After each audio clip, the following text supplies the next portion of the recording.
नमस्कार, आप देख रहे हैं आपका अपना चैनल न्यूज इंडिया। मैं हूं आपके साथ गौरव किशोर शर्मा। बुलेटिन का आगाज इस वक्त की सबसे बड़ी खबर के साथ उत्तरकाशी से सामने आ रही है, जहां धराली गांव के पास बादल फटने से अफरा तफरी का माहौल बन गया है। कई लोगों के बहने की आशंका भी जताई जा रही है। बादल फटने से पहाड़ों का मलबा बहकर कई घरों के पास आ गया है। बड़ी खबर, बड़ी जानकारी, तस्वीरें हम आपको एक्सक्लूसिव दिखाएंगे। तस्वीरों पर आते हैं।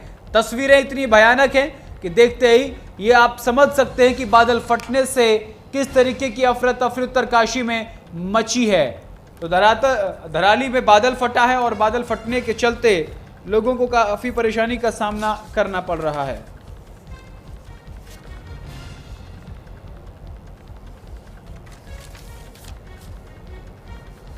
ये दो तस्वीरें हम आपको दिखा रहे हैं। एक तस्वीर में बादल फटने के बाद पहाड़ों का मलबा बहकर रिहायशी इलाकों तक पहुंच गया, और दूसरी तस्वीर में आप देख सकते हैं किस तरीके से बादल फटने के बाद, जब बादल फटा है उसके बाद जो माहौल है वो तस्वीर में नजर आ रहा है। लोगों को परेशानी का सामना करना पड़ रहा है।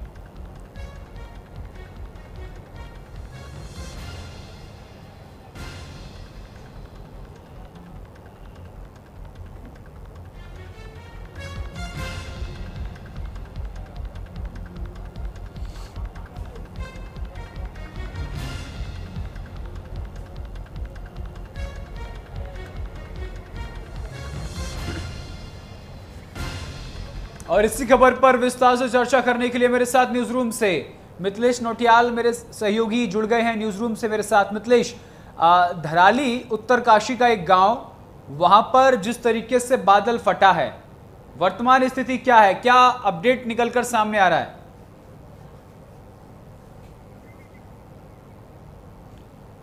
शायद मिथिलेश तक मेरी आवाज नहीं पहुंच रही है। वापस उनसे संपर्क करने का प्रयास किया जाएगा, लेकिन फिलहाल आपको ये दो तस्वीरें एक्सक्लूसिव हम आपको न्यूज़ इंडिया पर दिखा रहे हैं। उत्तराखंड के धराली में बादल फटा है और बादल फटने के बाद जो मलबा है वो रिहायशी इलाकों तक पहुंच गया है। कई लोगों के बहने की आशंका जताई जा रही है।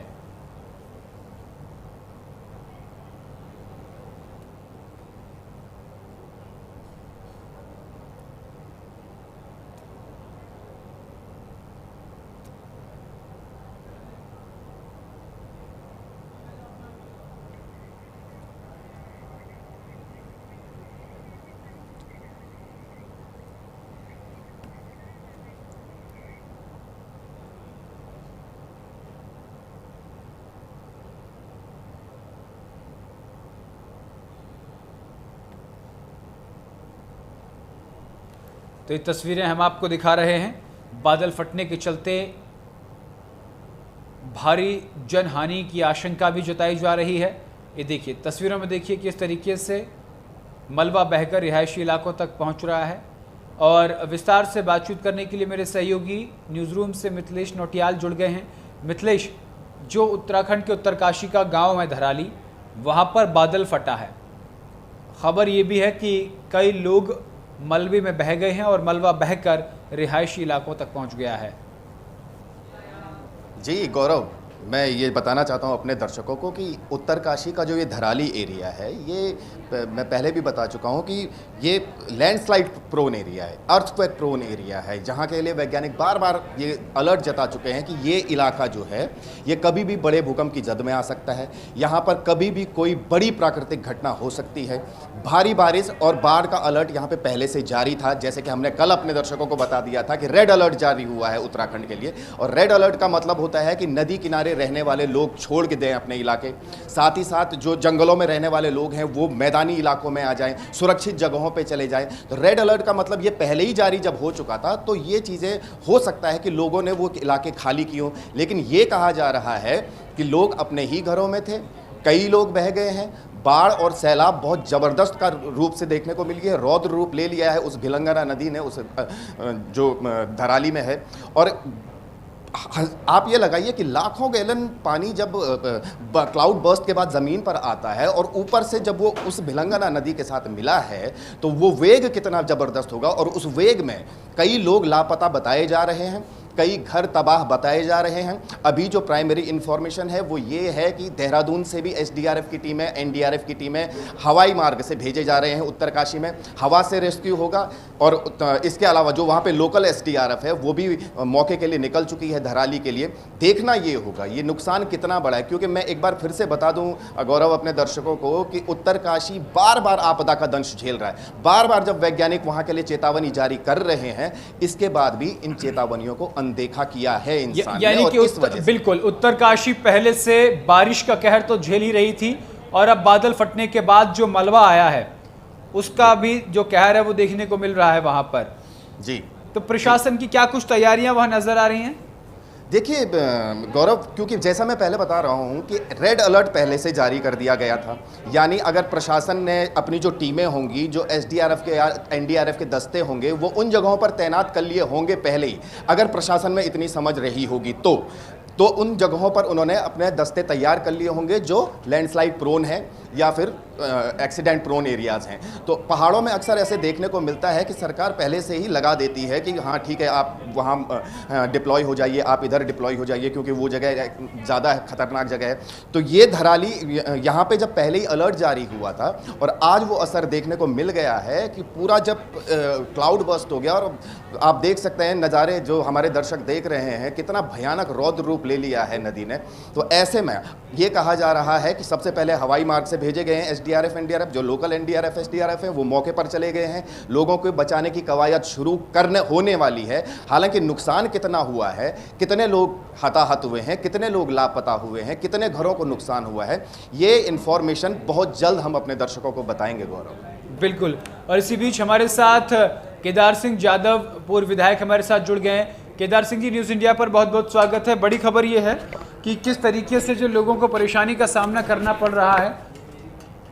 जी, मुझे देखिए, मैं तो इधर असल में ये जो पंचायत के चुनाव चल रहे हैं इसके सिलसिले में व्यस्त हूँ, और यहाँ देहरादून में अभी बल्कि बैठे थे हम लोग, तो मुझे सूचना भी जो है आपके माध्यम से अभी प्राप्त हुई है कि ऐसे धराली में जो है कोई बादल फटा है।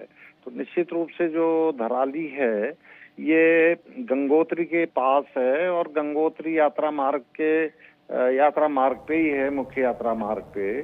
तो अगर वहाँ पे बादल फटा है तो अभी तो ये सूचना मुझे नहीं है कि क्या नुकसान हुआ है, कितना हुआ है। मैं तो अभी फोन करूंगा, फिर अभी फोन के माध्यम से लोगों से जानकारी लूंगा। लेकिन निश्चित रूप से अगर वहाँ पे इस तरह की दुर्घटना हुई है तो स्थानीय लोगों के साथ ही साथ यात्रियों के भी उसमें जो है उसमें संकट में फंसने का जो है वो है संभावना, मैं बता सकता हूँ। लेकिन ये सही जानकारी प्राप्त करने पे ही मैं आपसे आपके सम्मुख उसको शेयर कर सकता हूँ। जी, फिलहाल जो शुरुआती जानकारी है उसमें ये बताया जा रहा है कि लगभग 9 मजदूर लापता हो गए हैं, शुरुआती जानकारी। जी जी हाँ, तो निश्चित रूप से अब मजदूर जो हैं ये कहाँ थे, मोटर मार्ग पे किसमें थे, क्योंकि मैं स्वयं ही बता रहा हूँ आपको कि धराली जो है मुख्य यात्रा मार्ग पे है, गंगोत्री यात्रा मार्ग पे। बिल्कुल। ये पहली घटना नहीं है, इससे पहले 29 जून को भी एक घटना ऐसी हुई थी जिसमें 9 लोग लापता बताए जा रहे थे। बाद में खबर सामने ये आई 2 मजदूरों की मौत हो गई है और 7 गंभीर रूप से घायल हैं। यानी पहले से भी वहां पर रेड अलर्ट था। हमारे सहयोगी मिथिलेश बता रहे थे वहां रेड अलर्ट है, उसके बाद भी क्या लोगों में जागरूकता नहीं है या प्रशासन की अनदेखी? हाँ, देखिए, ये लापरवाही तो हम कह ही सकते हैं, लेकिन जो पहले दुर्घटना हुई है 29 जून की जो आप बात कर रहे हैं, वो यमुना घाटी में हुई थी, सिलाई बैंड के पास। बिल्कुल, पोतरी गांव सिलाई बैंड के पास, वो यमुना घाटी यमुनोत्री यात्रा मार्ग पे ये दुर्घटना हुई थी, जिसमें एक जो रिजॉर्ट होटल है वो निर्माणाधीन था। बिल्कुल। और उसमें कार्य करने वाले ये जो मजदूर थे ये उस तपेट में आ गए। लेकिन देखिए, जो मैं स्वयं यमुनोत्री क्षेत्र से विधायक रहा हूँ, तो वो जो वहाँ पे सिलाई बैंड पे जो ये दुर्घटना हुई थी, वो ऐसा कोई वहाँ पे खाला लेकिन नहीं, बिल्कुल, लेकिन केदार सिंह जी, एक बड़ा सवाल ये खड़ा होता है कि आखिर जब रेड अलर्ट जारी कर दिया जाता है, सारी चीजें पहले बता दी जाती हैं, लोग नहीं समझ पाते हैं, प्रशासन अपनी तैयारियां पूरी नहीं कर पाता, बस औपचारिक पूर्ण रेड अलर्ट जारी कर दिया, अब कोई टेंशन नहीं है।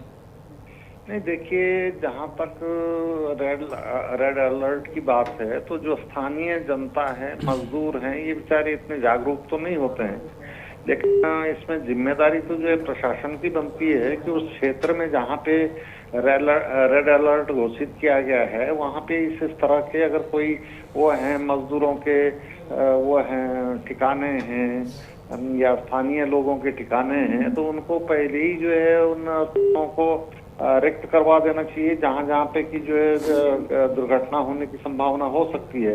तो निश्चित रूप से रेड अलर्ट जारी करना यानी खबरों में उसको प्रसारित कर देना और स्थानीय स्तर पे उसे एग्जीक्यूट ना करना, तो ये तो प्रशासन की, मैं समझता हूँ प्रशासन को ही करना चाहिए। बिल्कुल। लगातार मिथिलेश भी हमारे साथ न्यूज रूम से बने हुए हैं।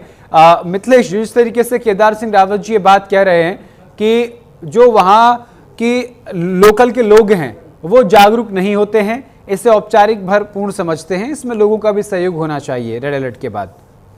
बिल्कुल गौरव, जब आईएमडी आपको पहले ही रेड अलर्ट दे रही है, जब लगातार कह रहे हैं कि बहुत से बहुत भारी बारिश होने की आशंका है, बाढ़ आ सकती है, भूस्खलन हो सकता है, ऐसे में लोगों को निचले इलाके पहले खाली करने होते हैं। ये अलर्ट इसीलिए जारी होते हैं, सरकार एक दिन पहले इसीलिए सारे अलर्ट जारी करती हैं कि भैया आप सावधान रहिए। और कई बार हम लोग ही इसकी अनदेखी कर देते हैं। इस वक्त की एक सबसे बड़ी अपडेट ये है, सीएम धामी ने खुद कह दिया है कि ये एक बहुत बड़ी आपदा है, उत्तरकाशी में कुछ गंभीर आपदा आई है और कई लोगों के बहने की आशंका है। ये अभी एक और इंफॉर्मेशन आई है, मैं अपने दर्शकों को बता दूं तो कुल मिलाकर कह सकते हैं धराली ने इस वक्त एक बड़ी तबाही देख ली है। उत्तरकाशी में फिर से एक महाविनाश जैसी स्थिति आई है, बार बार जो रिपीट होती जा रही है। मैं फिर से बताऊंगा, 1991 का भूकंप, वर्णावत पर्वत, उसके बाद जब पूरा टूट कर गिर गया था, उत्तरकाशी शहर ही बह गया था। और इसके बाद जो एक और आपदा हाल ही में हमें देखने को मिली है, भारी बारिश, और बारिश का अलर्ट जारी जब किया गया था तो इसके बाद अब ये बादल जब फटा है, लाखों गैलन पानी एक साथ मिलकर पूरी नदी के साथ मिल गया और कई लोगों के बहने की आशंका जताई जा रही है। हालांकि भगवान करे ऐसा ना हो, लेकिन जो अभी वहां पे जांच टीम जाएगी, जो रेस्क्यू टीम जाएगी, एसडीआरएफ और एनडीआरएफ की टीमें जाएंगी, वो सही आंकड़ा सरकार तक प्रोवाइड करवा पाएंगे कि कितने लोग लापता हुए हैं, कितने हताहत हुए हैं, कितने घरों को नुकसान हुआ है, फिर मवेशी कितने बहे, जमीन कितनी बही है, खेत कितने बहे हैं और कहां तक ये आपदा अपना असर दिखाई। क्योंकि धराली जहां तक मैं जानता हूं ये आपकी गंगोत्री बेल्ट में पड़ता है। गंगोत्री बेल्ट से आगे आप अगर निकलेंगे तो टिहरी डैम आता है। टिहरी डैम तक अगर ये पानी जाता है तो ठीक है, वहाँ अगर हो सकता है कि डैम के जो दरवाजे हैं, जो गेट हैं, वो ज़्यादा खोलने पड़ेंगे। निचले इलाकों में कितना असर होगा, क्योंकि निचले इलाके आप ये लगा दीजिए कि वहाँ से सीधा आप ऋषिकेश, हरिद्वार, जिन क्षेत्रों में पानी ज़्यादा। मैं माफी के साथ आपको रोकूंगा, हमारे साथ उत्तराखंड के पूर्व मुख्यमंत्री हरीश रावत जुड़ गए हैं। रावत जी, आपका न्यूज इंडिया पर स्वागत है। घड़ी बड़ी मुश्किल की है। उत्तराखंड उत्तरकाशी के धरारी गांव में बादल फटने से कई मजदूरों के बहने की आशंका बताई जा रही है। मैं इसलिए चिंतित हूँ, वो गांव बहुत निचले उसमें था, मगर है वो नदी के प्रभाव क्षेत्र में। अब ये समझ में नहीं आ रहा है कि किस तरीके से, क्योंकि ये वहीं माँ गंगा का जो है जो शीतकालीन आवास है, ये उसी के पास की जगह है, बहुत पास में की जगह है। और किस तरीके का नुकसान हुआ वो पूरी जानकारी नहीं मिल रही है, मगर ये बादल फटने की घटनाएं और इस तरीके की चीजें सारे मध्य हिमालय में, हिमाचल और उत्तराखंड में बहुत फ्रीक्वेंट हो गई हैं। और इसका कारण बहुत तो हमारा असंतुलित, अनियोजित, बिना सोचे विचारे वाला जो विकास है वो भी है, लेकिन इस पर एक राष्ट्रीय सोच बननी जरूरी है, क्योंकि हिमालय क्यों क्रोधित हैं और उसकी कीमत वहाँ के बेटों को चुकानी पड़ रही है। 2013 में भीषण आपदा आई केदारनाथ की, और उसके बाद आज जो कुछ हिमाचल में पिछले वर्ष भी देखा हमने, इस वर्ष भी देख रहे हैं, अब उत्तराखंड में भी हुआ है। तो ये सब चीजें चिंताजनक है, बहुत चिंताजनक है। लेकिन और जी इसके लिए राष्ट्रीय सोच बनानी बहुत आवश्यक है। जी, रावत जी, लेकिन इसको लेकर के एक दिन पहले ही यानी पिछले एक हफ्ते से रेड अलर्ट जारी कर दिया था। स्थानीय लोगों को भी जागरूक होना जरूरी है प्रशासन के साथ साथ। देखिए, लोगों की आजीविका है, जाएं कहाँ जी। रेड अलर्ट जारी करने से क्या होता है, वैकल्पिक व्यवस्थाएं भी तो की होती ना। आपने कहीं रहने, उनके ठिकाने, कहीं खाने, कुछ तो व्यवस्था की होती ना जी। मेरे अब बिल्कुल रेड अलर्ट जारी कर दिया था, ये तो खाली एक आपने अपनी जिम्मेदारी से जो है छुट्टी पाने का कि नहीं मैंने तो अपना काम कर दिया था, ये भाव नहीं चलते। लेकिन मैं ये सब नहीं मानता, लेकिन कारण जो है इसके कारणों में जाना पड़ेगा और उसके निदान के लिए जो है राष्ट्रीय और ये जितने मध्य हिमालय के राज्य हैं इनको मिले जुले तरीके से प्रयास करने पड़ेंगे। ठीक है, मेरे साथ मेरे सहयोगी मिथिलेश नौटियाल न्यूज रूम से जुड़े हुए हैं, उनका एक सवाल है आपसे। मिथिलेश जी, सीधा पूछिए। हरीश जी, आप उत्तराखंड को अच्छे से जानते हैं, उत्तराखंड के पूर्व मुख्यमंत्री रह चुके हैं। आप गंगोत्री और यमुनोत्री बेल्ट को भी अच्छे तरीके से जानते हैं। जो ये धराली जगह है, यहाँ आप देख सकते हैं निचले इलाकों में सैलाब का कितना भयानक मंजर है। मेरा एक सवाल है, यही जो बेल्ट है, यही जो प्रवाह है, ये आपके टिहरी डैम तक भी तो छुएगा।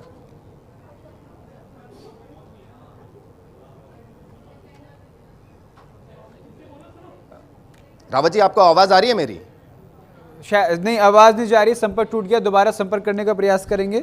और बिल्कुल वाजिब सवाल है मिथिलेश आपका, क्योंकि पूरी जो व्यवस्था है अगर उसको देखा जाए तो ये आज की बनाई हुई व्यवस्था नहीं है, क्योंकि उत्तराखंड, हिमाचल, ये वो जगह है जहाँ लैंडस्लाइड, बादल फटना, बाढ़, भूस्खलन ये बहुत आम सी चीज़ें हैं, क्योंकि प्रकृति का यहाँ इस तरीके का संचार है, प्रकृति की बनावट इस तरीके की है वहाँ पर, ये सब घटनाएं जो हैं वो बेहद आम है। लेकिन इससे निपटने के लिए हमने पहले क्या तैयारियां की हुई हैं, ये हम देखना होगा। पहले से व्यवस्थाएं अगर होती हैं मजबूत और लोग थोड़ा जागरूक होते हैं, क्योंकि ये एक ऐसा इलाका, मैं बार बार कह रहा हूँ, ये एक छोटी आपदा तो नहीं है। सबसे पहली बात, ये कुछ बड़ा हुआ है। कई लोग, जैसे जब पहले ही बताया जा रहा है कि कई लोगों के बहने की आशंका है, तो इसमें अंदाजा लगा सकते हैं कि मंजर कितना भयानक होगा। ऐसा ही केदारनाथ के लिए भी हुआ था। आपको याद होगा, केदारनाथ में जब बादल फटने से तबाही मची थी, शुरुआती इंफॉर्मेशन यही थी कि कुछ लोगों के गायब होने की खबर है, कुछ लोगों के लापता होने की खबर है।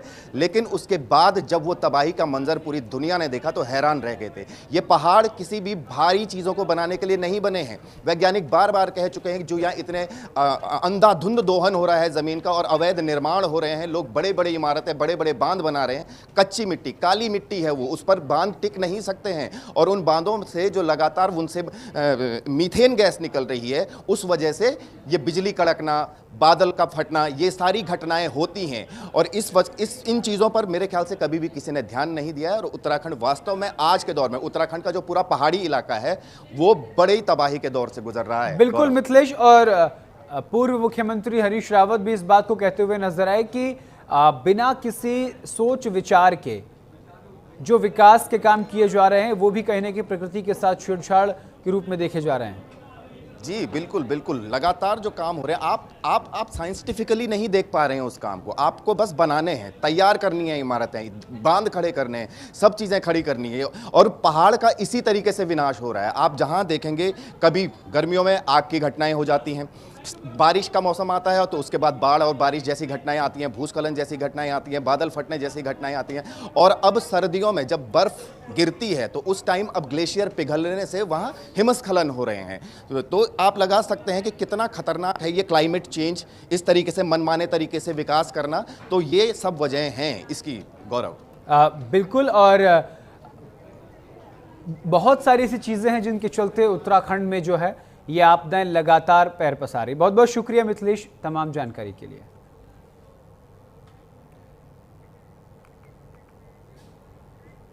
और इसी बीच एक